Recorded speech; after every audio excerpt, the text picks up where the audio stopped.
প্রথম প্রশ্ন, পৃথিবীর শীতলতম মহাদেশ কোনটিকে বলা হয়? Antarctica, Europe, Asia, Africa. সঠিক অ্যান্সার অ্যান্টার্কটিকা।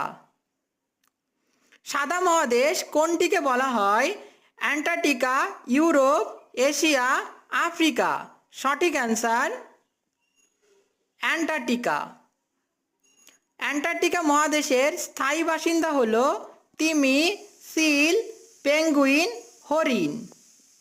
সঠিক অ্যান্সার পেঙ্গুইন।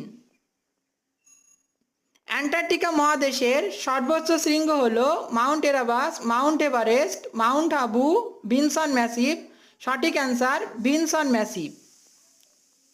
অ্যান্টার্কটিকা মহাদেশের একটি জীবন্ত আগ্নেয়গিরি হল Mount Erebus, Mount Everest, Mount Abu, Vinson Massif. সঠিক অ্যান্সার মাউন্ট এরাবাস।